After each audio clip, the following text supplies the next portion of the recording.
All right, Bismillah ar-Rahman ar-Rahim. Assalamu alaikum wa rahmatullahi wa barakatuh. Really excited and happy to introduce a new episode of Getting to Really Know. Today we're super excited and, it's a pleasure to have with us our dear friend Imran J. We just finished the Getting to Know segment. If you haven't watched that, please jump and see that. And now we're jumping into the Getting to Really Know podcast with my homie Chafik here. So Imran, assalamu alaikum. Walaikum assalam. Bro, fellas. it's a pleasure having you, man, with us. Yeah, thanks for coming, man. Of course. Which, by the way, I want to just shout out that was probably the most fun getting to know segment. With all due respect to our previous guests, Absolutely. I'm just saying that was hilarious. That was hilarious, and I think we need more filmmakers. Yeah. Some would say, some might say fun, some might say unhinged. I think it's in the eye of the beholder, and you can. No, I had a blast. Honestly, it was really funny. I think we'll see how it goes, but it'll be a lot of fun to edit. No, it was fun. So let's jump right into it. I know you didn't start your career as a filmmaker, so I want to know why the transition happened and how did it happen. I knew I wanted to do something creative, like from the age of 17 or 18. I made my first film when I was in high school. I was probably 17. And I knew that I was really interested in acting at that time.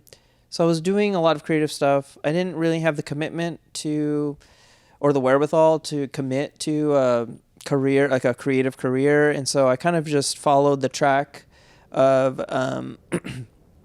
doing kind of what was expected. The Daisy parent. Yeah, I just did it's like, I was on autopilot in terms of not making a decision means engineering or medicine or something. And so I did engineering, and then I was in college. I was making films, MSA videos, basically like sketches about the Muslim experience.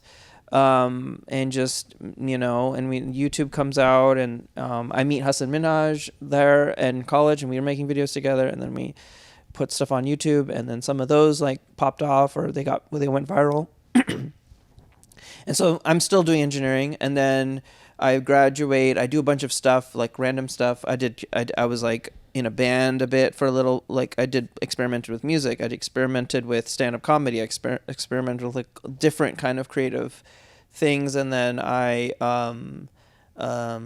worked as an engineer in medical devices for a couple of years. And then during that time I was like, should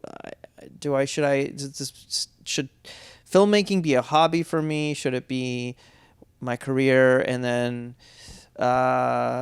I went to Hajj, came back from Hajj, made a film with you.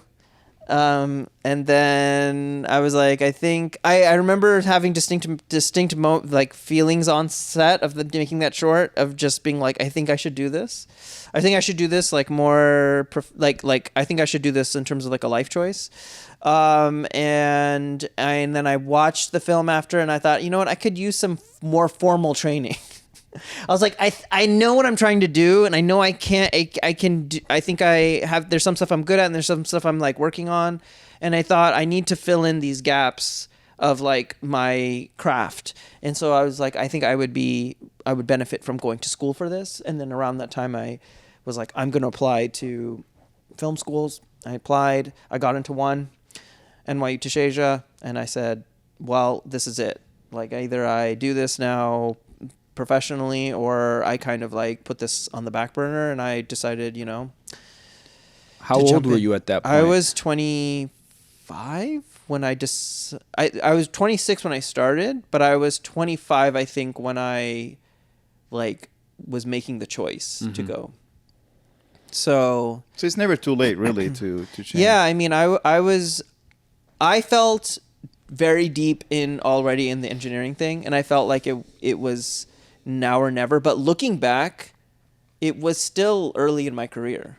I think you have a thing in your mind where you're by your mid-20s, you should really know what you're going to do for the rest. But I actually think you have a lot of, it just takes a little bit, it takes some risk, it takes some, You know, you got some fearlessness, but you can pivot your career at any point. I think. I think you just have to do it and then start. Because I think honestly, in 4 years, you can get good at anything. Like if you did anything for like 3 to 4 years, like full time, you can get really good at it. Whether that's film, comedy, like sketch comedy, like editing, cinematography, like anything, you can get really good at it if that was like all you did for that time. So I feel like you can always make a career pivot. But I remember like when we did the short, I was like really impressed by like you. What had the short is that? What I mean, it's somewhere. It's probably is it somewhere out there? But Is it- you know, I used it for my to submit to. I use it as my sample for film school. Oh, so nice. it was it was an important part of my journey.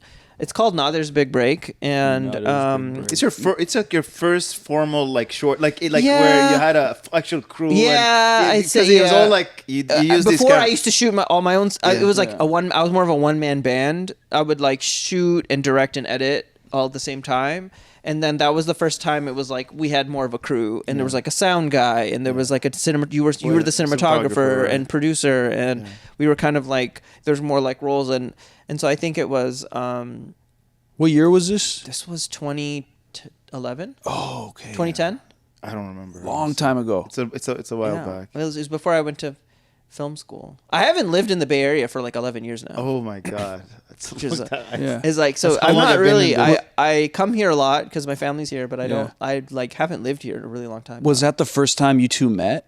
No, we knew each other like because we wanted to work together for a long time. His shorts were hilarious, right? Uh-huh. And I went to the Anza College, and You were studying I was studying filmmaking. filmmaking, Yeah, yeah. and then and I was like, man, I want to work with Imran, like because he was just a really good filmmaker, and then we just talked multiple times. Finally, like, hey, let's do it. So I have this idea, I want to make into a short. I was like, let's do it.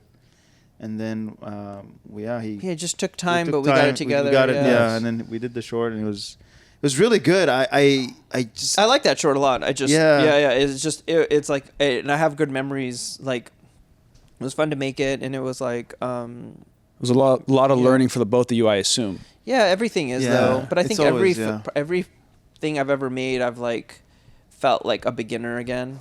So even the feature that I made, it was like even I felt like, oh wow, I'm gonna come into this with so much experience, and I'm gonna like know. And then it was like starting from scratch.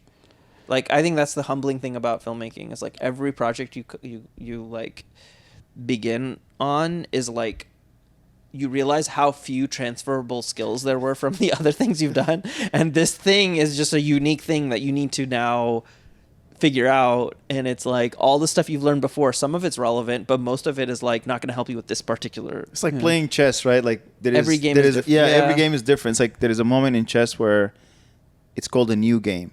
Like these moves have been done before, and then there is a moment where you cross over, and now it's called a new game. Nobody's ever been This in combination of this things combination- hasn't happened yeah, it before. hasn't happened Yeah. before. I see, So I now see, I your see. previous experience Yeah. is less and less relevant to this Right, thing right, where you're right. like, I didn't know, like, yeah, there's so many things that I just couldn't have predicted or prepared for, and then you're just thrown in, and then you're like, okay. So I mean, even and it's the same. So it's like making that short was like that. Making like I didn't know how to work. I don't think I really understood like how to work with a DP because I had shot all my own stuff, and so I was learning that with you. Yeah. Like, how do I communicate, and how do we, how do I have like a vision for something and get that and like work with a DP? And I don't think I really had the all of the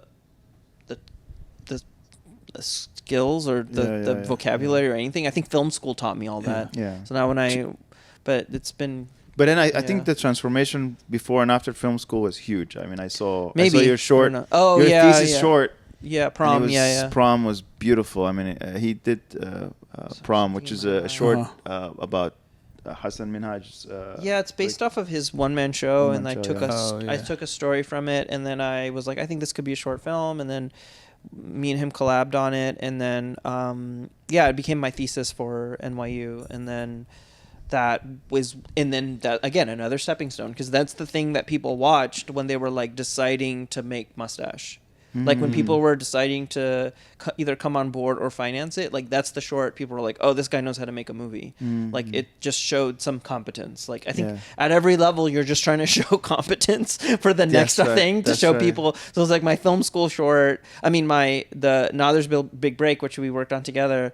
That was to show film school some sort of competence that I had something to contribute to be a part of the program, to learn, and then you make a short at the end of that whole thing, and that's just to show competency to get the next thing made. And it's like that's the whole. And I think that's for the now mustache is just to show people competency that I can do this more. It's just the same thing over and over. That's the thing about it. End, you never right? end, and you're never like graduated to this. Okay, you've made it or something. It's like you're just pitching to the next thing.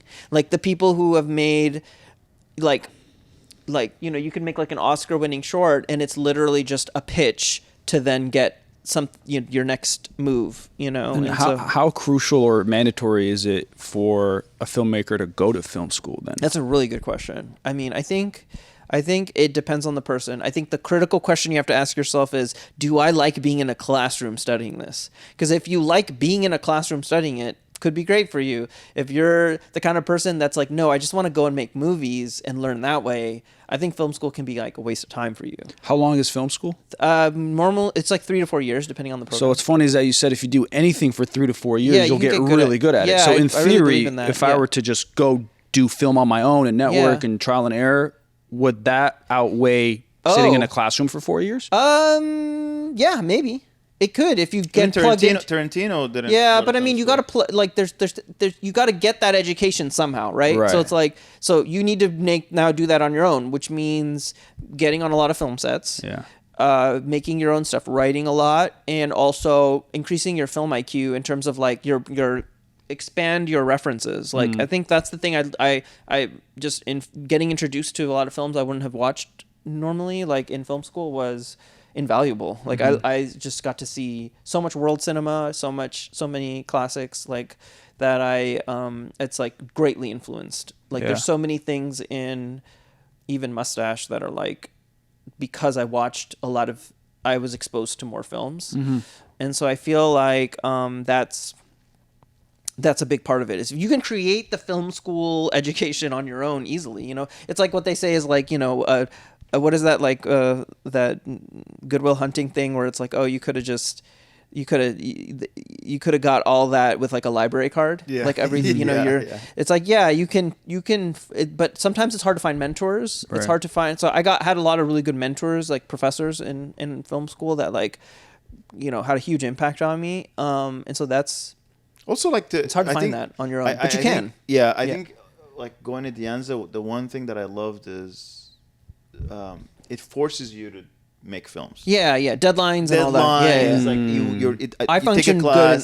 I function well in that. Like even the script of Mustache came out of me forcing myself to be. I was in a writers group, and in the writers group, it's like, all right, it's your turn now, so you better have pages written because we have to read it and then give you feedback. So that social pressure is key for me personally to like activate and to like do something, because it's hard to sit and talk about something until you have some pressure to do it. I feel like it's hard to create, it's hard to be creative without deadlines for me. I mean, I think some people can they just write all the time or they whatever. For me, I need like some pressure and some deadlines, and then all of a sudden it's like I can like actually output, but it's not natural for me. Also like I think filmmaking is hard to do alone. You need people, community, right? And it's like film school is that community. You get instant community. You get instant people who are ready to make a movie, and they're all motivated. Like everybody's like you, right? Yeah. The problem for me was like I was in my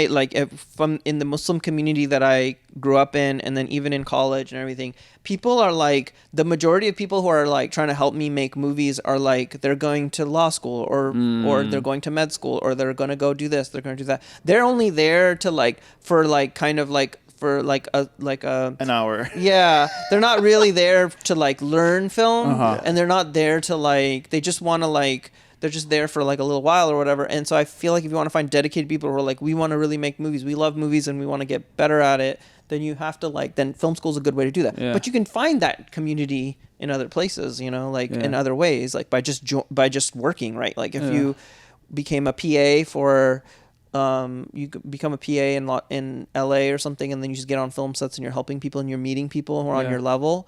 You can network and build your own community without ever paying tuition to a film school. So like I think there's different routes for everybody. Yeah. For me, I took a class at I did the Stanford, I guess like night school or whatever, like the professional like classes. They had classes for professionals which took place after work time. And I would go and I took a screenwriting class.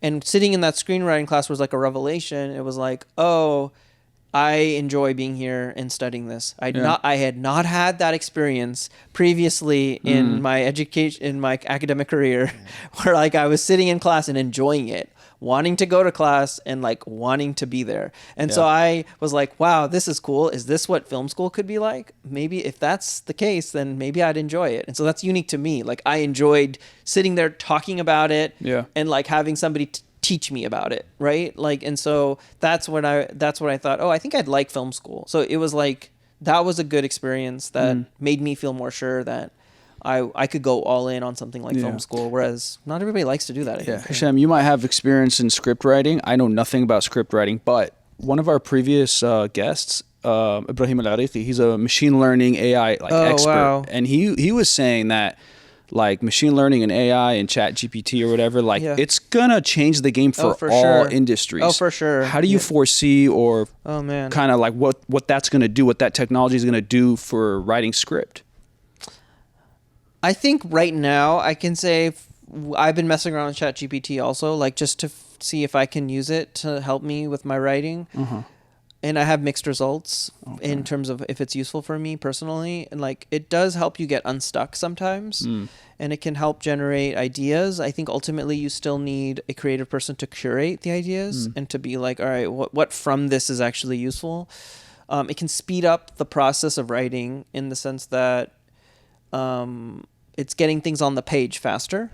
Like I had to apply recently I applied to a program and I used it to like generate like essay questions. Like I would put in my information and I put in the prompt and then I said, can you write me a letter that like addresses that? And it was a starting point. I think I rewrote 90% of it, but I kept 10%, and the rest was like it was helpful to see it to then rewrite it. So it's right now I feel like it's like this thing that will help people be more productive, but I don't know if it's yet to be something that completely replaces a human in the process. I think it can make one human do more, but and get more done more efficiently. But I still think you need like a creative person to curate the writing to otherwise it's not that. It's that's just me. I don't know. I'm still learning how to use it. But I don't know. I haven't seen it really it's like actually it's really powerful. I think AI is a tool and it's how you need to learn how to use it. Yeah, you need to learn how to use it. Yeah. If you know how to use it, still it's learning. really powerful. I'm actually writing a book and I'm using it and it's so powerful. Yeah. But do you like the writing though? Like I tried using it and then I tried giving it to other authors to rewrite in the style of and all that. I mean, this is going to be a whole other podcast, but I feel like I couldn't get it to sound like me and I couldn't get it to sound like writing that I liked. Yeah, so I think it depends what you need it for. So like for example, I'm not a big fan of my voice anyways. So like you know what I mean? Like for me it's about the information and I want it. You do have to write something, right? Like and you do have to guide it. Yeah, you need a vision for what you want it to say. Exactly. You can't just be like that's the thing about it. So then like and you could do a fusion between different authors and say, look, this author is my style. Yeah. But then like I want it to go this. And so you could really guide it. You can, yeah. And it will really give you powerful results. But So let's bring it back actually to Yeah. you being a filmmaker. It's a great question. That's a Yeah, whole yeah, thing. no, like, yeah. will it? And maybe it will. I don't know. I think at some point Yeah. it will. It will. It maybe. will. I mean, like, I think once we maybe 4 or 5 years, 10 years from now, it will be able to make movies. I think. Yeah. like make movies make a whole or movie. write Like, a script you for a could movie. literally Which one? tell it. You could literally tell it. I want to make a TV series about this topic in this style, and you just have to know how to ask it, and you will literally go write the script, It could create with the CGI, actors, It could create everything. create the Yeah. scenes and the environment, and shoot it and edit it and send it to you ready to go. It's possible. That's coming. Yeah, it is coming. It's just, will it be good or not? It will be. I mean, like, I think it I will don't be know. eventually. Like, it's gonna start out. It's gonna be like trash, but Yeah. eventually, it's gonna be so good. Like, it's just Maybe. gonna be so Yeah. hard to. You don't need actors anymore. It's You can yeah. create. But then, like But for then example, what is it? I think Yeah. we have our deeper philosophical questions. yeah, I to ask, think like, so. But what is it then? Like, what is it about? I guess. Yeah. At that point. Right. So I think right now, like, for example, I try to use it to create. There's some images in my mind, photography images. Like, I Like wanted. Mid-Journey. You're talking about Mid-Journey. Yeah, Mid-Journey, Yeah. right? So I'm trying to get it to do these images, and it can't understand it. Like, if something is not available online, like, It can only draw from things that exist, right. So whereas human creativity is almost like more complex than that. Yeah. It can we can imagine things that don't exist. I'll tell you, but I'll don't- tell you an image that I had that it couldn't create. Okay. I've wanted an image from inside the grave of somebody, right? Ooh, POV. yeah. And the Muslims are standing around. Oh, yeah, and they're yeah. all making dua. Oh, that's Right? that's deep. So I've Ooh. wanted that. I've always dreamt of that picture, and I wanted to have it, and it could not create it. It's in your mind though. It's in my mind, right? And when you said it, it's in my mind. Yeah. Like, Right. I can see it too. And I can see it clearly. 2 seconds, but Yeah. AI The could AI not. can't. Today it couldn't, because guess what? There's needs not a a lot of reference. pictures. There's only 5 pictures from inside the grave. Yeah, right, right. And it just does not understand like what It can't. that It is. doesn't have can- enough input. Yeah, exactly. To So that's the problem with Wow. AI, right? Yeah. To quote Johnny Yeah. 5, short circuit. Need more input. Yeah. But that's how it works though. It needs more input. Yeah. And like Johnny 5 has to read all the books to then it's the same thing actually. Yeah. Wow. Back to Okay, so back to you, bro. So in your mind, what makes a good filmmaker? what makes a good filmmaker? Okay, I can say let's talk about a film. Yeah. Like make a good film. And then maybe that'll Yeah, So a good film. I think a film. The way I think about movies is like there's two objectives. There's two objectives with a film. One is emotion, so it's like to move an audience, and like to achieve emotion in a film and to make an audience emotional is an objective of film. The second is spectacle, like something like we haven't seen before, in a scale we haven't seen before, or just something we can. Spectacle doesn't have to be like Fast and the Furious. Spectacle can be like I've never seen I've never seen the inside of I've never seen the inside of an igloo before or something. Mm-hmm. Like just experience. Like if there was a film that was just like this whole movie takes place inside of an igloo. That's actually, there's a spectacle to that because I've never experienced that before. And I think film is like the place to exhibit, to showcase spectacle. So I think it's like emotion and spectacle. And then there's like movies that do both, if you can do both, that's probably a great, like Apocalypse Now is both spectacle and emotion, it's like, and actually even more. It's like even more than that. It has even more to offer. But I'm saying like it achieves everything all in the same. Have you seen the film. show The Good Place? No, I haven't seen it actually. I mean, I know of it. I think I Yeah. watched the pilot and then I didn't. Yeah, watch it's like you end up. It's like being in heaven. Or Yeah, like, yeah, It's yeah. like to me it was fascinating. I was just like, because I've always thought of that, and I've never. Maybe I been should able watch to it. be- Everybody tells me to watch it. Yeah, it's really I love it. It's awesome. But yeah. that's really Like I think it's like you either go for one of those or both of those, but that's what you're like. That's the output. Like that's the effect for a film, like what is it supposed to do? It's supposed to like either give you an emotion or it's like to show you something you've never seen before. Like, and I think and so a good filmmaker is really effective at emotion. Like you need to make the audience feel something, and that's the mark of a good filmmaker. And then also like a filmmaker who can capture spectacle, you know, make you and maybe that's tight. See, this is where we get into like there are spiritual elements to this, because it's like, what is spectacle? I think spectacle is awe. And what is awe? Awe is like recognizing our smallness in the larger creation, and what that feels like. There's a book out right now called Awe, and I'd heard an interview with the author, and I was like, wow, this is basically like how we think about, like, it's like, why do we say like subhanallah, like when we see something in nature? Because actually it's a human experience to see something grand and then feel our smallness, the ego, the self minimizing, and then us feeling, what is that feeling? You know, that feeling is we're realizing the grandness of the creator. Actually, we would say that, right? We would say like we're realizing the grandness of the creator, and that is making us feel like a deep feeling. And I think film has that ability. When you watch like a movie that where the scale of something is like so large, or like it's something like a space film or something like that, and you're realizing how great how vast this universe is, this creation is. Like I feel like that's such a human feeling of awe, and I think that's like something you can do in film. You know, subhanallah, this morning I was talking to somebody at the masjid, and I was telling them, I said, subhanallah is basically the interaction with the person, with the creation, and then realizing that Allah created everything so perfect, like it's ihsan.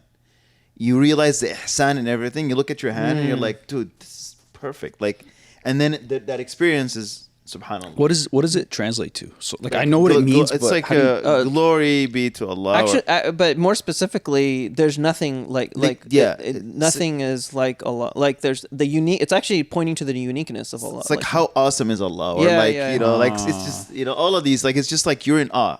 Yeah, I'm in awe of what I'm seeing, and you're like subhanallah, like there's nothing better than there's nothing, but that's like I think film has a unique ability to show that, to explore that spectacle, like to see spectacle, and then emotion is like a different thing, like emotion is like you feel like deep emotions of happiness, sadness. Do you love. Like in your film, in your feature right now, like do you intentionally try to create emotion in certain scenes, and then you're very specific about it, and does it usually always work out? I think you need to have a take on every scene, you have to know what a scene is for, and know what you're trying to get out of it, comedically, dramatically, tonally. Like, what is this thing, and what's the best way to capture it visually? And then you kind of like talk with your DP and you figure it out, like how to shoot it, and talk with the actors and be like, is that right? But I think like, are there things that,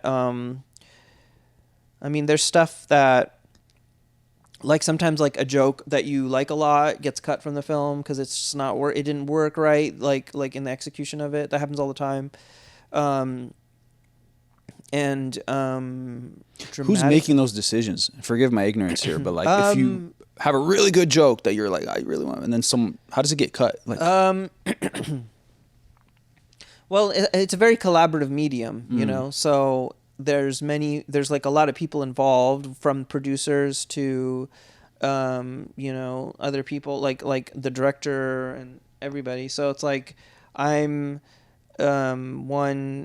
the writer director on a film is still like one voice, you could say, and then there's like other people chiming in, but like a lot of times it's like a group decision. You're like looking at something, or like the editor, for example, like the editor can have a lot of creative input on terms of what they think is working and what they think isn't working. And so it's like, if a joke, you're like watching it and you're like, it's not that funny, maybe we should change it or like lose it, that can happen at the editor can suggest that, a producer could suggest that, the director, I could say, I don't think that works.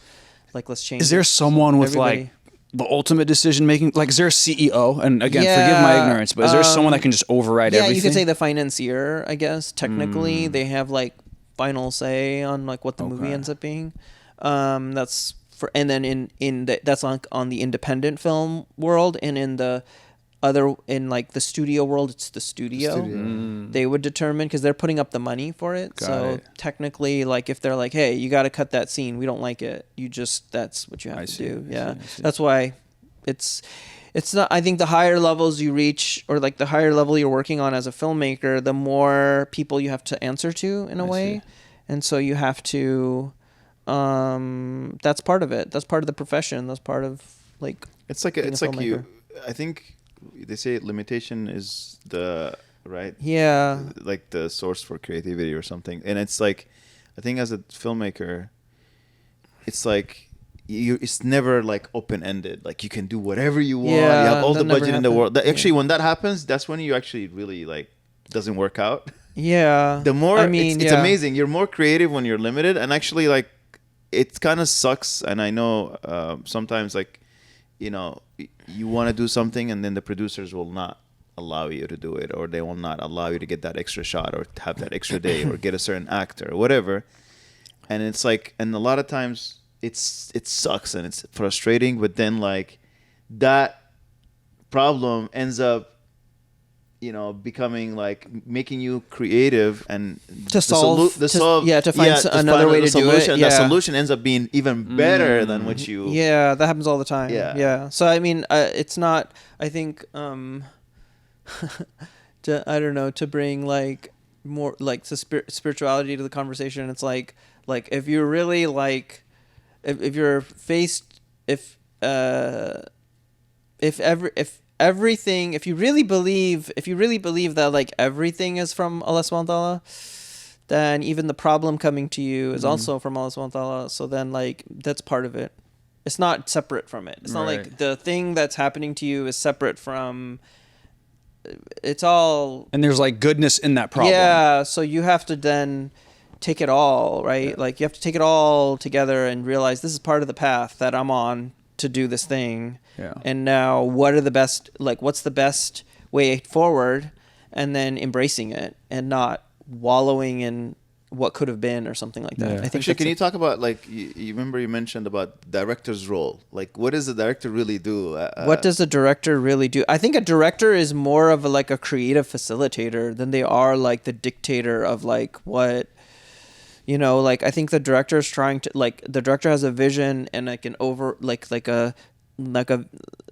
kind of a shepherd of a story, and then everybody, all these department heads, and then the people who work under them, like everybody's like serving this bigger vision and or this larger vision, and the director's kind of like guiding each department and guiding the actors, guiding the director of photography, guiding all these people to like be the best that they can be, and making sure everybody's like staying engaged creatively. And like, I mean, actually how I like to work is try to keep everybody like creating and being creative. And I think like that's what a director, I mean, there are directors who are like maybe more like visual or like dictatorial, where they're like every single thing has to be like, every single detail has to be like exactly how they want it to be. Edgar Wright kind of. Yeah, maybe Edgar. I don't know actually how he works, maybe, but Fincher is an example, yeah, Fincher right? is one, People say Fincher's like that. I mean, and like he has great results, so it's like who's to say?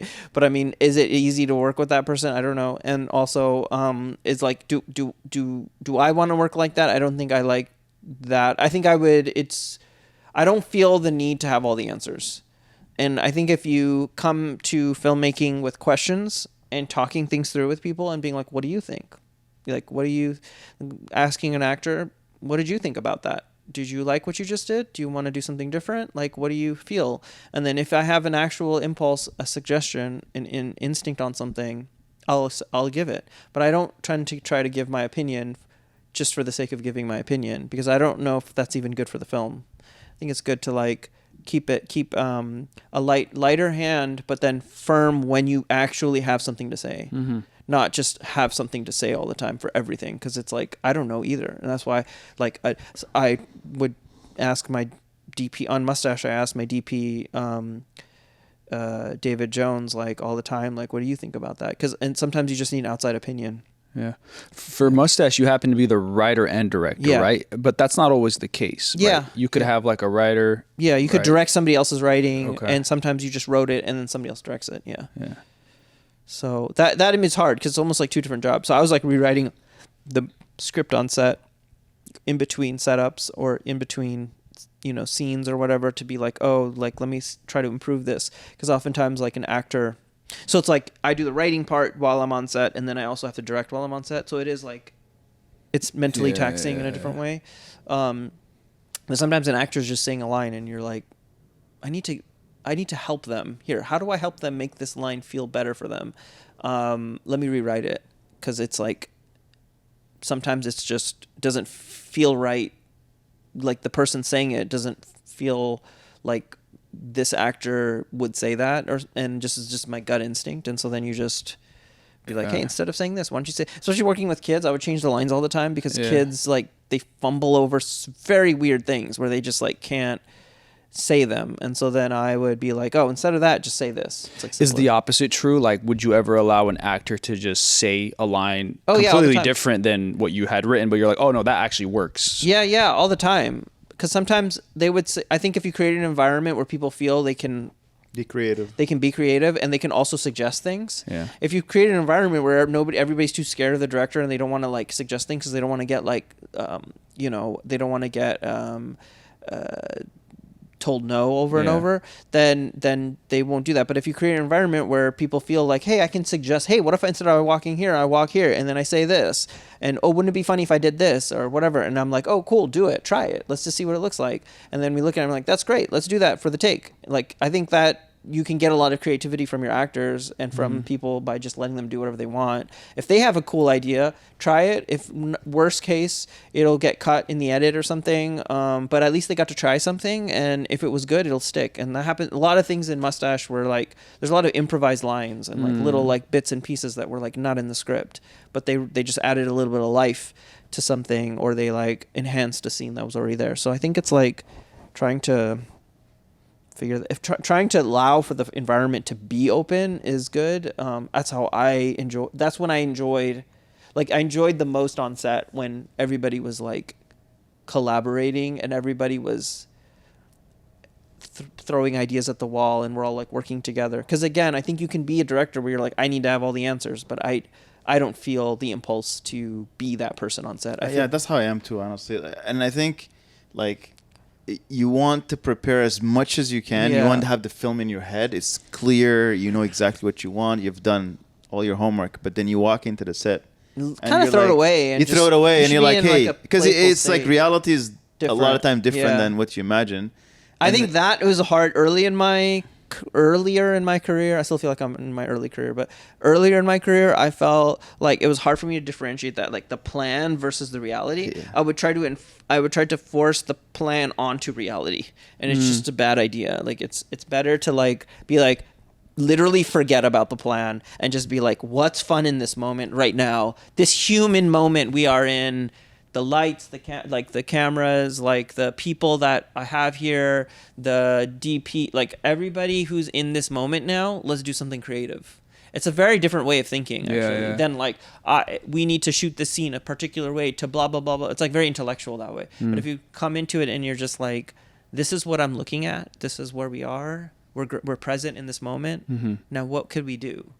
We have the script and it's like, we need to shoot, like we know what we need to get out of the scene, but like what can we do? I'm trying to draw analogies because I mean I don't know film like that, but is it like a sports team that you have your play? Oh yeah, it is. And you're like go, and then you realize, hold on a second, something just happened where we can actually score this way. And that's totally cool. And if you're stuck to the plan, you'll never be able to do that. But if you're able to like have a larger sense of what you're trying to accomplish and being present in the moment, then you'll see that Yeah, opportunity yeah. and you'll take it. And somehow everyone still knows their role. Yeah. It's In the It's new like, improvised they say a plan. director is a problem solver, actually. Right. It's Yeah, a it is real, a lot of problem solving. Yeah, and then we were talking about, they were saying Scorsese is a good director. He's just the best problem He's solver. the best problem solver. Yeah. So what happens, like, it's like they said, like, it's like playing chess. When you play chess, it's like, imagine like, you know, you have 20 minutes to make a move. Scorsese has 5 seconds. And he makes a better and he makes decision the than better move than you Wow. have in 10 minutes. Yeah, so that's why he's So good. So you could present a problem and he would Yeah. solve it so fast, and he'll be the best out of any other director. Wow. Right? That's like that's experience. That's some of that's natural talent. Some of that's just like he's seen like 7,000 movies. Like you have to probably more. Like you have to watch a lot of movies, and you've seen like so many types, so many like examples, and then you're in the moment you can pull and be like, oh, it's this like one scene from like this Satyajit Ray movie. This is the moment we're doing right now, and in the moment making that choice and then being like, yes, that's the right thing to do. Like being able to take all of your references and distill them and like in a quick and efficient way is like how you direct on set. And like and also honestly, like it should be from an emotional place, instinctual place. Like Scorsese says that he's like when he's watching the monitor, he's just like he's just watching the movie. Like he's not thinking as a director. He's just thinking as like, I'm just watching a movie now. What would I want to happen? What do I feel like is going to happen? What do I want to happen? Like those are how you should be in the moment. That's how you stay in the moment. Otherwise you're like, making a movie isn't an intellectual thing. Actually, it's like an instinctual and like it should be like yeah, it's like acting. Actually, like when you're an actor, you're working off of instinct, you're working on impulse, and that's where the real that's when a performance feels alive. And I think a movie feels alive when a director is operating like that too, off of instinct, off of like, and there's like life to it. It's not just like a rote exercise of like, you know, like it's not videography. You know what I mean? Yeah. You're trying to put life and beauty into something. It's different from just videography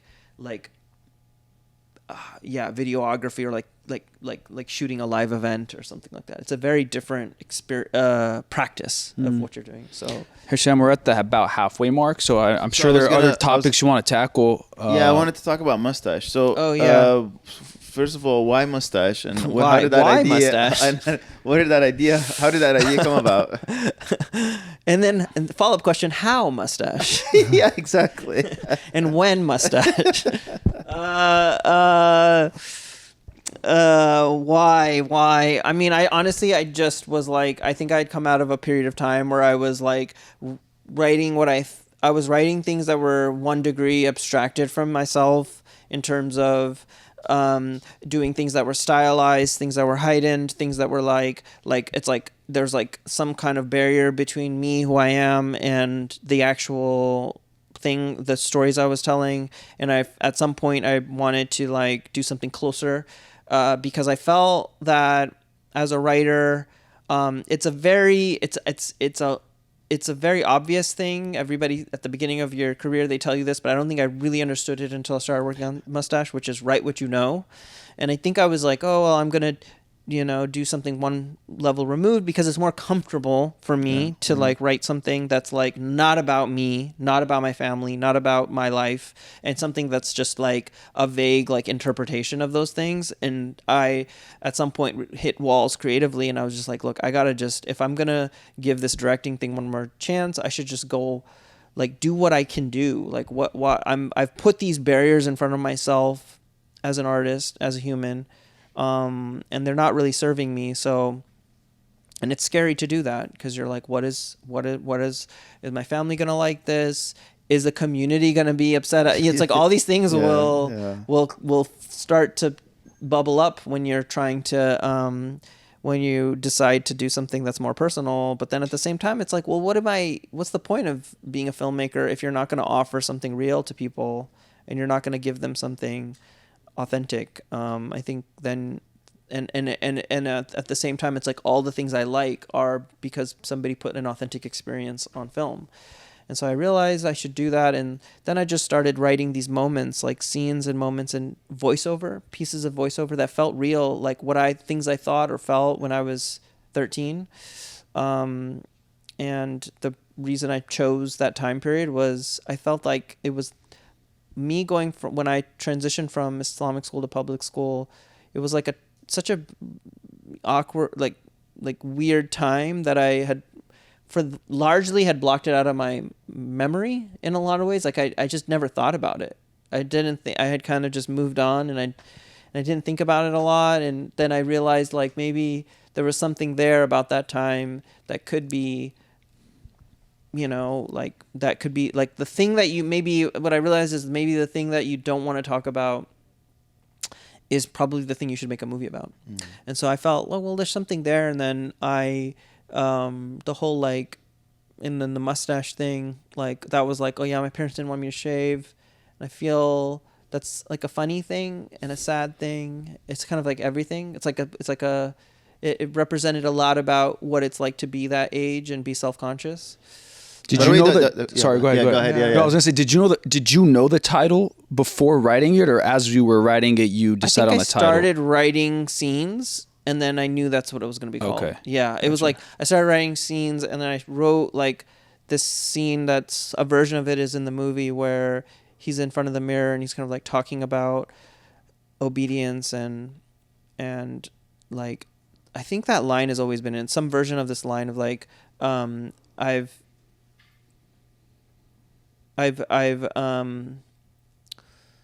man, what is I'm forgetting my own movie. My own self-interest. It's like I've chosen obedience over my own self-interest. Yeah. That's the line. There was some version of that always in that scene, and I wrote that scene, and then I thought, oh, that's really interesting. Maybe it's going to be this thing throughout the movie about the mustache. And then I was like, I think the movie's called Mustache. I also like one-word titles. Like I think a one-word title is like intriguing and like bold, rather than something too many words. I love, definitely mustache was a part of my life at that age. Yeah, like it's I think definitely in something one way or another. Yeah. And I think everybody, then it's like, okay, well, if I'm wanting to do this hyper specific kind of Muslim American Desi story, what how can I bring in other people? And I feel like things related to, at least in like the mainstream, like things related to like puberty, things relating to like body changes and stuff like that, that's something like a lot of people can understand, like from any kind of walk of life. And so I felt that was like an interesting way in for people. And that's the thing that I think people gravitate towards who are like not of this background, who watch the film and then they're like, oh, they can feel their way into the film. It became like a door to like the character for them. And I thought that was they get it, like so far, like the people who are, I think people get it. I don't know. I'm just curious to You'll see, have to like, ask others, but no, I think it's people hard not to get it. And I don't know if this is a biased, statement, but it's just like you kind of get it, right? Like a kid growing up, trying to find his identity. You kind of get it. You get it. Maybe you don't think the get mustache thing helps. The mustache thing helps. Yeah, because it's like it's something to like center it around, right? Yeah. Like in a way where it's like otherwise it's like a lot of looser ideas. Yeah. And the mustache thing becomes more of this like something you can be tracking, and once I figured that out, then I was like, I think that's gonna be what it is. And I don't know, so I didn't write with like a whole story. I knew it was something about like acting, maybe he's gonna like, because I went through that in high. It was just like pulling from my own memories. It's like you're writing moments from your memory and then figuring out what's the narrative here. And I think that's an interesting way to like approach writing, instead of trying to be like okay, by this page this has to happen, and then on this page this. It's like, like I don't think you can write a good first draft like that. I think a first draft of something should be kind of just like memories, moments, like feelings and thoughts, and then like you figure out how to structure it after. Yeah, that's how I mean, it's amazing how like these kind of movies start with a scene or an image or a line or It's always like that, and then it grows organically. Because that's what the writing process was like. It was like I didn't know where it was going, and then in the finished product, it's a bit more structured and it's a bit more. But I think the loose energy was something I thought about too. I was like, I think I want this film to be a little bit like, what am I watching? Who is this? What is this? Like dropping you into Islamic school, no explanation really. Like I think that's part of it. You drop in. There's a lot of stuff that Muslim American artists or Western Muslim artists do that's like very like, and here, let me show you what Islamic school is like. I'm a kid in this, or like whatever it is, like at my mosque, blah, blah, blah, blah, blah. And it's like, do we need to do that? Can you drop them in and like let them experience it from the point of view of the character who's there, and they'll get it. Because it's like we watch stuff that they make, that other people make, and they're not explaining it to us for us to know. Right? I can watch a Korean film, and I get it. I didn't grow up in Korea, and I watch Korean film or an Irani film or any I can watch like world cinema and feel very much connected to the characters and what's going on with like very little exposition of like what the circumstances are culturally, right? So I was like, I think we can do that for our community in America. Like we make pretend our community is a different country. And this is a world cinema film from that place. We wouldn't explain everything. We would just say, you catch up. And I thought and obviously I have the device of voiceover, so I can always like fill in enough to to people, but I didn't want it to ever have to stop to be like, and Muslims believe this. That's not, I don't want to watch a movie like that. So why would I make a movie like that? I want it to be, you jump in, you dive in, and now the interesting thing about the film is the fact that you have to catch up a little bit, and you have to kind of be like let me infer things, let me understand, okay, I see, okay, so gender dynamics are a bit strict or whatever, or they're different here than they would be in like you understand it all by seeing it, experiencing it, like even just when you see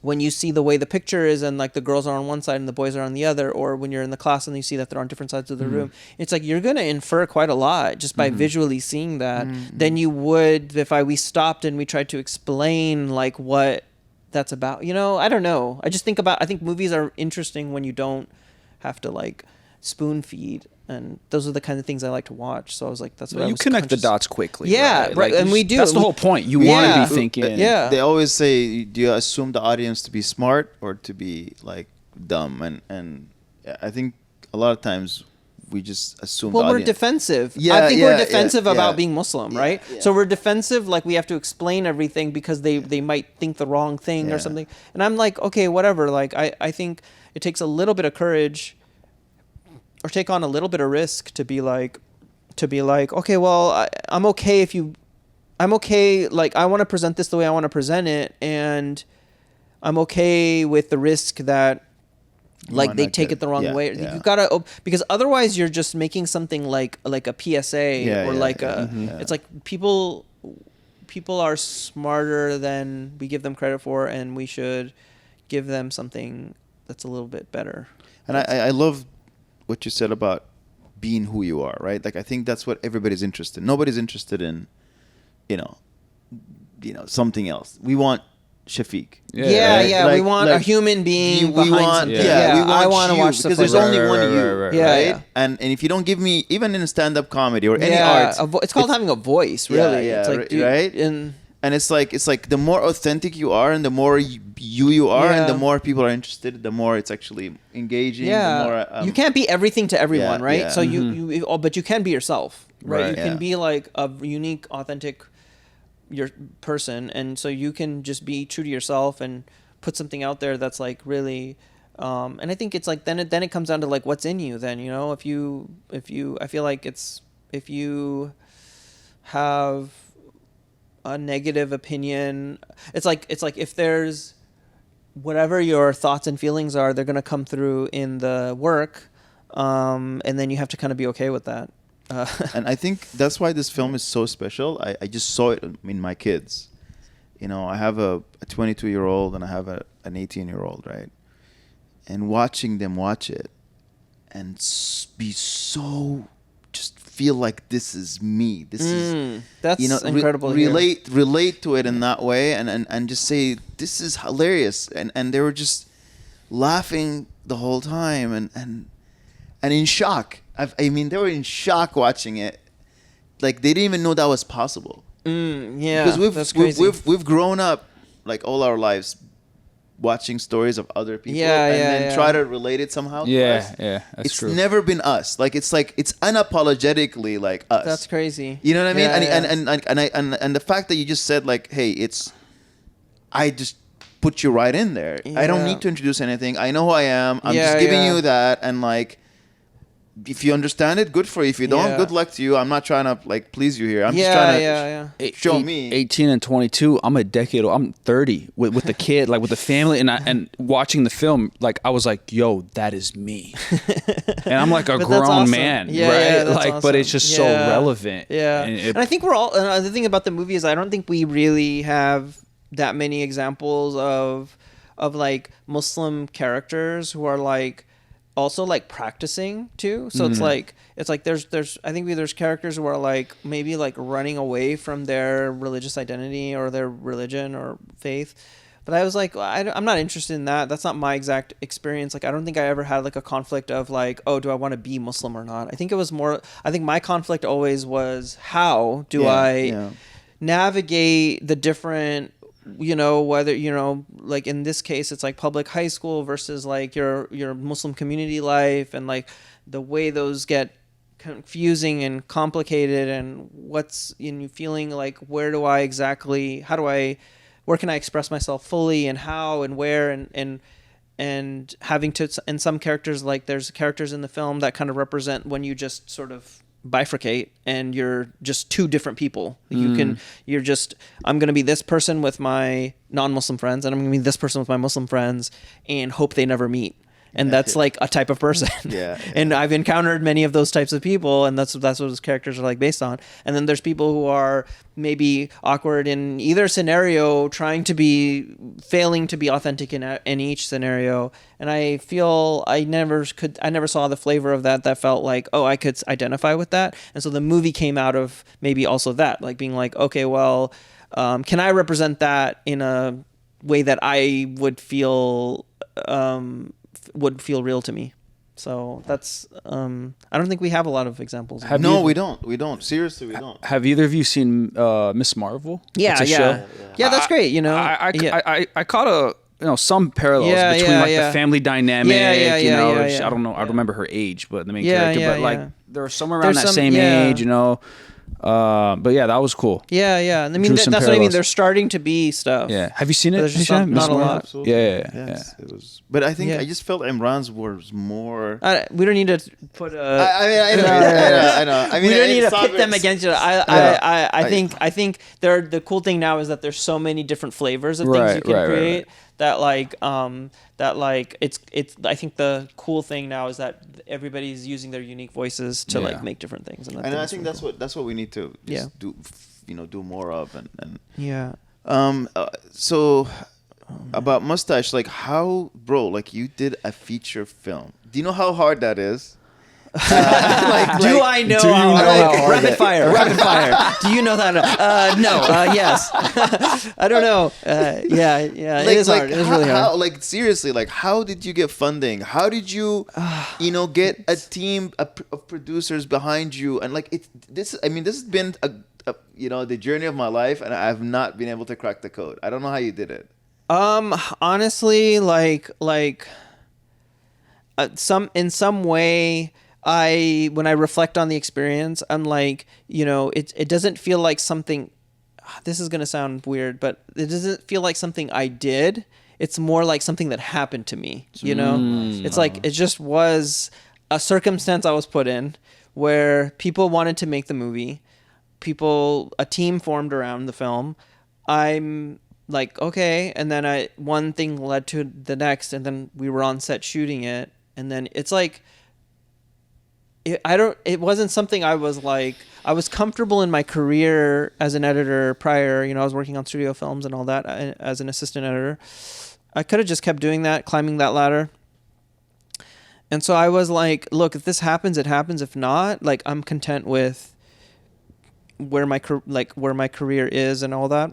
And so it wasn't like this thing I was like, I mean, I worked really hard. I mean, I worked really hard to make the movie, sure, but it wasn't like how it came together is very serendipitous and random, and it's hard to like learn lessons from it, except maybe write something authentic that like makes people excited, like write something that really like makes people want to work with you. That's sort of in your control to write something authentic and real that just like people want to get behind. Somebody talked about a script as a script isn't like a movie. A script is an invitation for people to collaborate with you. That's all it is. If you think about it like that, like give them a vision of something in the script that's like exciting and inviting people to collaborate. And so that's maybe part of what happened. And then like one thing led to the next. And I really relied on people who had more experience than me to like guide and get us there in terms of financing and all that. What was the timeline like? I mean, from like idea to rollout? Okay, so I had the idea, I think somewhere around 2017, and I wrote that little bit that's in the movie, which is crazy to me that like the first thing I wrote for the movie is in the movie, actually, which is like I wrote the voiceover bit where he says that I always confuse the Day of Judgment with Terminator 2 Judgment Day. I wrote that as a first little like voiceover and little vignette thing. It was like a little vignette, almost like a little joke. And I had put the script away. It was like 20. I was on a plane. I distinctly remember this. I was on a plane and I just wrote that. I was like, because in my mind I was like, it just came to me like that, and then I was like, that's the voice of a character. Like I just knew that was a character, you know. And then I put it away, and then in 2018 I really started writing it, and I started writing all the like just writing scenes and all that. And then I had a draft maybe a couple months later or whatever. I did more drafts. By 2020 I had submitted it to this NYU script competition, and then it placed on that list or whatever. And then Christopher Storer, who now is famous for this show called The Bear. He had previously produced a bunch of stuff. 8th Grade is one of them, and then he's also an executive producer of Rami, the Hulu show. And so he loved the script, and he said, "Oh, I want to do this," and that accelerated things to another degree. This is 2020. Pandemic has just started, and he read it off of your school, basically. He read it. No, I sent it to him. Directly. Okay. I knew him from before because we had a mutual friend. So then he's like, I want to do this. He brings it up to his agency. The agency signs me as well as wants to package the film.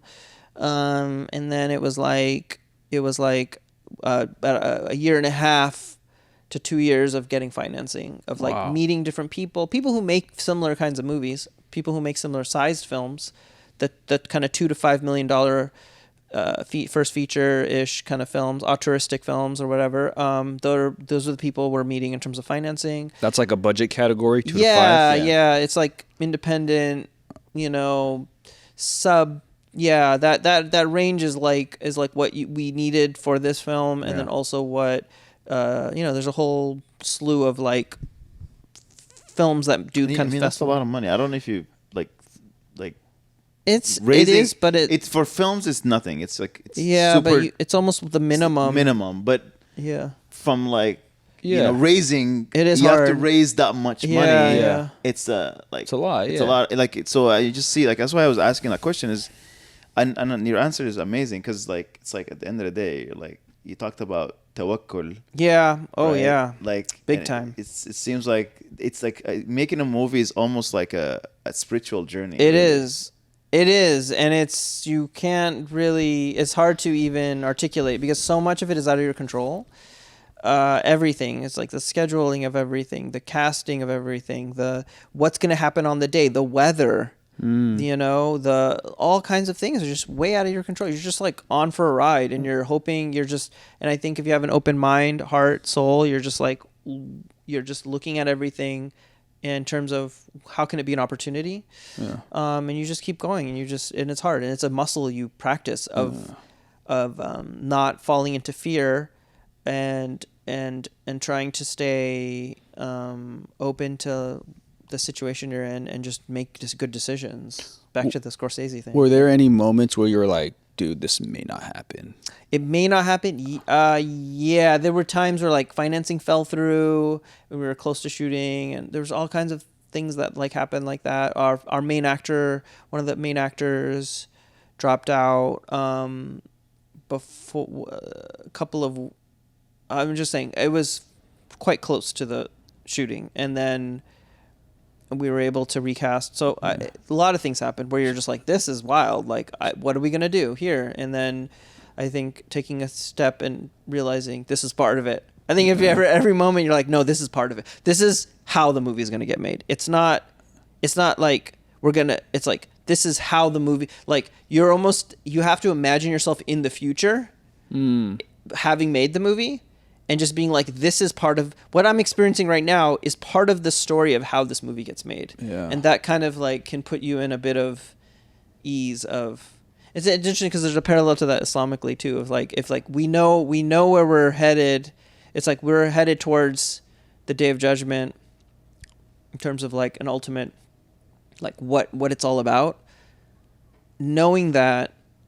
How do we live our life in the present differently? Right. It's different. It's like your context of life is different because you know there's a journey here. Mm-hmm. And I think with a movie, you have to believe there's a journey that you're on to make it. And maybe the journey is the movie doesn't get made, but that's still part of your journey. Yeah. And knowing that is like, okay, I'm on this. This is everything that's happening is part of that. So it's not separate from it.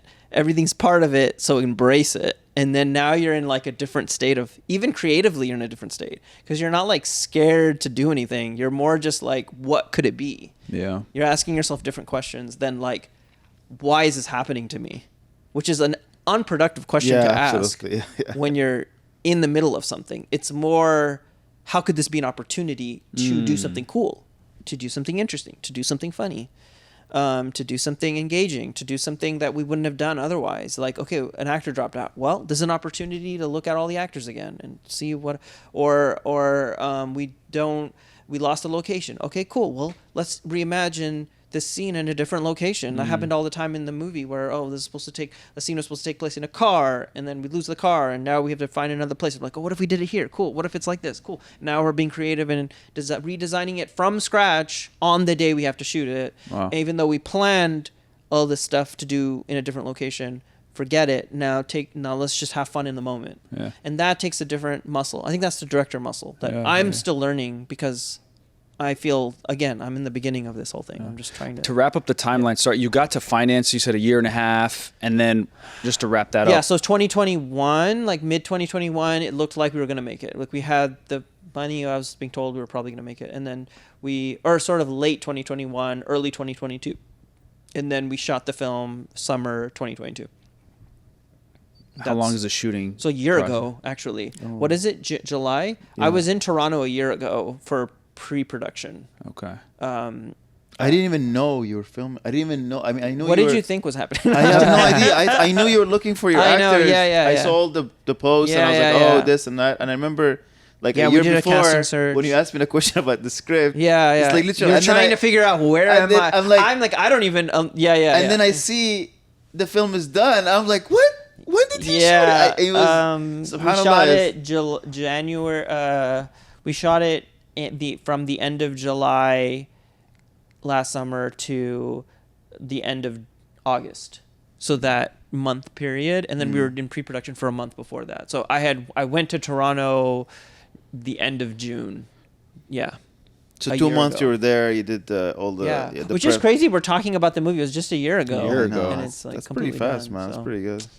That's beautiful. I can't wait for people to see it. We premiered it in March, so it was like the movie was done in like February or even earlier. Yeah, the movie was like actually done. And to win South by Southwest, man, like that's I don't know. I mean, it's crazy. It's crazy, but I think it's a part of the plan, man. Yeah, I don't know. Were you like? When I watch, I haven't had the experience of watching a feature, but when you're in the theater and people are watching it. Like, are you watching the people? Like, do you feel like it's a different experience? How is that? It was really validating and surreal. I watched the movie at the premiere with my family, like in the row with my family. So that was really surreal. And then also the reactions of the audience. And people like laughing. It's like I wrote jokes or bits or like little humorous whatever. Like I wrote those little vignettes and things and lines of dialogue and all this stuff. Some of them 4 years prior. Yeah. And you're just like, I hope this is funny, or I hope this is dramatic, or I hope this is interesting. And then to see the audience actually react to those things at the premiere in a packed house is like, I think that's a really special thing, because it takes a lot of belief. Yeah. You have to believe for a long time that like the movie will work or be engaging or be interesting, and it's like you're just hoping. Everybody in the process is just hoping it's going to, and you're working on it, and then at the end to have people who don't know anything watch the film or haven't seen the film before, watch it for the first time and have reactions. And people wrote very heartfelt like reviews on like Letterboxd and like all these things like that were really impactful. And like I was like floored by people connecting to this film that in my mind is hyper specific, but they're connecting on it in all these different ways: Muslim, non-Muslim, South Asian or not South Asian. Like connecting with the film and just feeling how special it is has been like a joy, and just like honestly like pretty incredible. So I don't know. It's crazy. Honestly, it's crazy. Hisham, we got about 10 minutes left, so we want to final question or two. We got to wrap it up. By the way, how much from the film is real, actually? Oh yeah, everybody. That's always the question. Like 98%. It it's felt like real, bro. It felt real. There's a lot there that's real.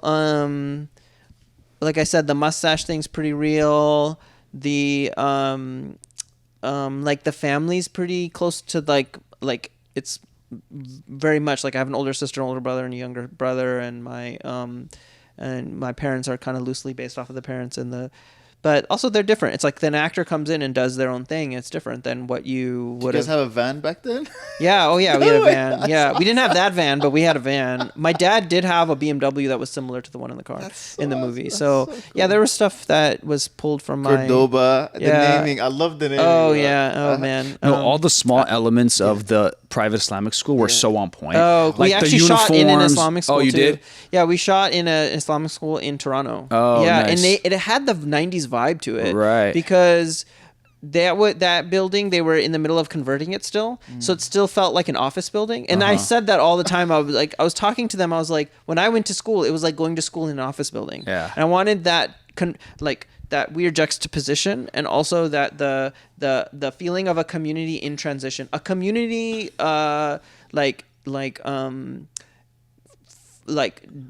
establishing itself in the process of establishing, because it's like now you got the mega centers and you got the whatever, everything. Like MCA is very different than it was back then. And what year did you graduate? I graduated in 99. Oh, okay. Yeah. Oh, okay.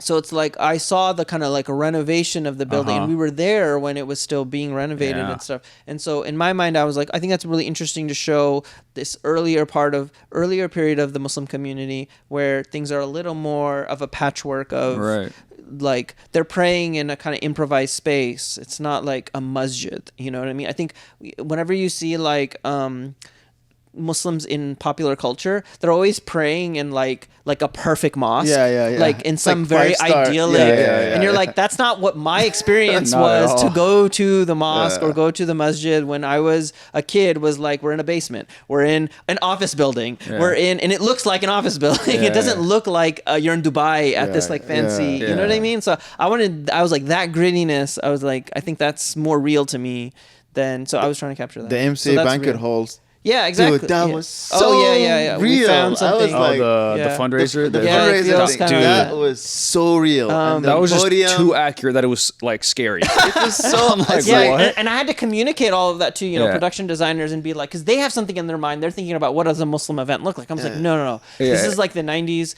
There's just like, it's like a bare kind of hall. And I showed them reference photos. I showed them, because even the MCA banquet hall did not look like the one it looks like right now. It was just like linoleum floor, tables, maybe there were tablecloths, Yeah. and it was like a kind of a stage with some frilling, like some frills around it, and it was like that's it. And that was amazing. Yeah, that was like 5-star. So I was like, we need to do that, and then slightly more cinematic. You know, we'll find our cinematic version, and so that's what you're looking for. But even the format of the banquet was on point, like the sheikh with the opening like joke, the president of the board panicking. I'm like, dude, this is so spot on. Yeah, so good. It was so good. No, it was fun to recreate all of that, and it was like, and it was also like too close for comfort. I was like, wow, this is. But all you can do as a filmmaker is do that. Right. Like I have those memories to pull from, so I'm trying to like put the real life into the movie, and then it's better than trying to like, I don't know, do some kind of weird make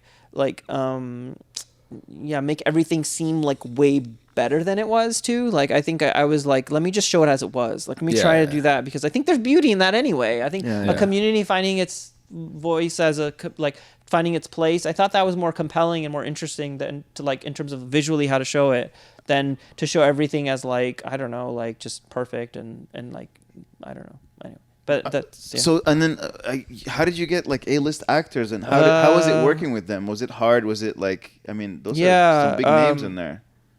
Hassan is a friend, obviously. So he just kind of, I was like, hey, can you be in the movie? Yeah. And he was gracious enough to be in it. You guys had that relationship back from school, right? Yeah, we went to college together. We've worked on each other's stuff over the years. That's awesome. And, super cool. and so I was like, I'm making this movie. He loved the script, and he just wanted to support, basically, you know, and he came on in that way of just like, hey, I want to support this. And then Alicia Silverstone came on while we were shooting. We were still trying to cast that role. She had read the script and she liked it. And I was on set directing, and producers like, hey, are you cool with sending it to offering it to Alicia Silverstone? To my mind, that sounds crazy. Yeah. I was like, yeah, I mean, sure, why not? Like no, that, maybe no. Yeah, like, no. I was like, sure. Meanwhile, I go back. We're on set, so it's just like the days blur by. I think 2 days later, again, producer comes, goes to my ear while we were doing something, and is like, we just confirmed Alicia Silverstone. I was like, what? Because I thought she was going to say no, and then we'd go to the next person, and then whatever. And so it was just this crazy thing where, like, that's my experience with the casting of that. And I know that sounds crazy, like because you're in the machine, you're just focused on getting your days. Mm-hmm. There's other people you're relying on to kind of like do some stuff, and I relied on my team, and it was like a cool, like, well, that would be cool if she played this part, and then it ended up like actually happening. So I don't have much to like. The way a movie gets cast is much more random than you would think, because it has to do with so many different variables, from their scheduling, if they're available or not, they're not on something else, they're free. Location is a big thing, like where you're shooting and if they can physically be there. And then it also has to do with like creatively, if they're into the project. Like there's so many variables that, like, sometimes it's like, yeah, they would love to do it, but they're already on something else, they can't do it. So to get the bullseye of anybody to sign on to a film is like a little miracle. But that's how life works in general, right? So it's like people want to feel like every choice in the movie is this director handpicking, it's like the perfect thing. Yeah. Honestly, you're on for a ride. You're taking the best things available to you and doing the best you can with them. And sometimes you get lucky with a casting choice like Alicia Silverstone, who is a big name and a big talent, and you're like having to work. And sometimes you don't get that, and then you still have to make the movie, and you're just trying to make the best thing you can, and in the end hoping everything feels super intentional and feels super like part of the vision. And I think the director's conscious of that. Like, unless you're like Wes Anderson. Yeah, you can choose any actor you want. Every actor wants to be in your movie, but him, I'm sure stuff goes wrong. Yeah, where somebody can't be there. Yeah. Like you never know. Somebody could have a death in the family. Yeah. Somebody could have, they just had a kid. They can't be on for the film. You know, anything could happen in the process of like pre-production or whatever. So and then working with Alicia Silverstone. I mean, working with Hisham was just like, honestly, it was like it was like back to making MSA videos. Oh, nice. It was just like, oh, what if you did this? Oh, what if you came out and you said this? Oh, what if you, come out and like it was loose. It was honestly loose, and I think it needed to be. Like, it was the best way to. It reminded me of just being like a 20-year-old working with him, and just like being like, oh, say this, do this, or whatever, and like letting everybody kind of come up with their own ideas, and that was fun. And then with Alicia, obviously I'd met her on the day we're shoot. Like, I met her in person the first time we're about to shoot, basically. That's just how it happens. Like, you don't get a lot. I had like a FaceTime with her before to talk through the character and how she saw it and how I, like, just to figure out, like, so we had that chat, and then she flew in, and then I'm meeting her again right before we shoot. And now it's just a working thing of like, okay, giving her some direction, but then like letting her do her thing. And then when I saw what she was doing, I was like really instantly relieved. I was just like, oh, she's so good. She's a pro. Like, you don't have to worry. And I think that was like the cool thing about working with super experienced actors is they come with their own like vision too. And I think you gotta like make room for that and like let them just be creative and do their thing, and like not try to micromanage, because it's like they know what they're doing, and you have to trust them, I think. Hisham, final question, and we want to end with a dua. Yes. So the final question is, what's next, man? What's first of all, where people can watch this movie? I'm sure everyone wants to watch the movie. Where can they watch it? Yeah, depending on when this is put out. I hope. Right now we're still in the process of getting a wider release for the film, so there isn't much of an update right now. Okay. In the future, inshallah, I hope there is. So as soon as you know, you put out in your you can follow me. You can follow me on I'm Imran J Khan on Instagram and Twitter. So I will definitely, if you want to know when this film is going to come out, those are the best ways. If you follow me, then I post about a lot of stuff about Mustache. I post about Mustache all the time. So. Yeah. Cool. And then the second or the last question is, what's next, man? Like, I mean, we want more. Can we do a film about, that scene in the boardroom? Next? It's like that boardroom scene. Boardroom. I was like, hilarious. We need a movie about that. We need like Mustache too, Mustache. And then like, Elias is in the board. He's a youth. He's grown up. He is the board member now, and he's in the board, he's right? on the board, and all of that. Like I don't know. I just something like that will work, Yeah. What if it's like a It's like now.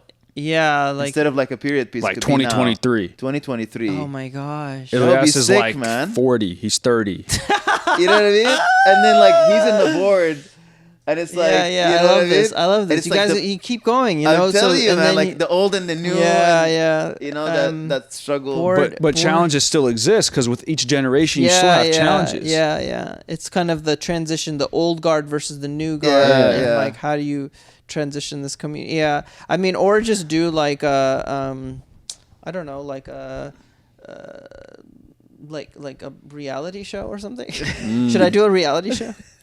Yeah, totally. There is. You could just stick a camera in any boardroom, and it's so easy to get all the That drama. is a reality show. That's a drama right and there. And like confessionals. I can't believe he said that. No, but are you seriously like writing anything? Or? Yeah, I'm writing something, but I don't know if it'll be like it'll materialize a new feature, and then I'm working on a TV show. Nice. Inshallah, that's something I'm gonna be pitching soon. You said it was something on your bucket list when we shot the segment. I want to direct television, but then this thing will be something like, I guess I write and direct. Okay. But yeah, I'm trying to do that. That's the thing I have closest to like creatively, is the furthest along. And then I'm just trying to write, trying to stay creative. And then get this film out to a wider audience so people can actually see it. I think that's the thing we're working on right now. That's awesome. Cool. Hey, Imran, this was really a lot of fun, and it's a pleasure. And likewise, we totally wish you the best, and we hope Mustache, when it comes out, it breaks all records. I know within our community, it's definitely going to. Yeah, tell people about it. Oh my God, I saw this movie. It was so good. anything you can say. Yeah, no, absolutely. I think there is. I think this film was going to relate to so many people across the world. You know, New Zealand, Australia, England, maybe. Europe. Yeah, I hope so. You know, I mean, this is the story of a lot of our kids, and not just from our community, even outside of our community. Yeah. I think the Asian experience, the Indian experience. Yeah. It's all the same, right? They all go through the same thing, and it's amazing. Good job. You know, keep being you, keep being authentic, keep being. Likewise. Yes, sir. You know, and I can't wait for your next project. Seriously, I seriously can't wait for your next one. Watch mustache. Watch mustache. Watch. Oh, none of these cameras are towards me. Watch mustache. Back to this one. Watch mustache. Coming soon. Inshallah. All right, let's end with dua. Inshallah. طيب يا الله الذي لا إله إلا أنت. Ya Allah, we ask you, you're the one, the only, the master, sustainer, nourisher, creator. You could see us, you could hear us. We ask you, Allah, to bless this gathering, to bless Imran and his project, Mustache, and to bless his next endeavor, Ya Rahman, Ya Rahim, and to make us always grounded in our faith, and to make the world a better place, Ya Rahman, Ya Rahim, and to share our principles with everybody. And we ask you, Ya Rahman, Ya Rahim, to protect our kids, our youth, our community, and anyone that's struggling out there, is being in school or outside of school. We ask you, Allah, to guide them to the straight path, make it easy for them, and to make us use this tool of filmmaking to make the world a better place, Ya Rahman, Ya Rahim. Wa sallallahu ala sayyidina Muhammad wa ala alihi wa sahbihi ajma'in. Ameen. Assalamu alaikum wa rahmatullahi wa barakatuh.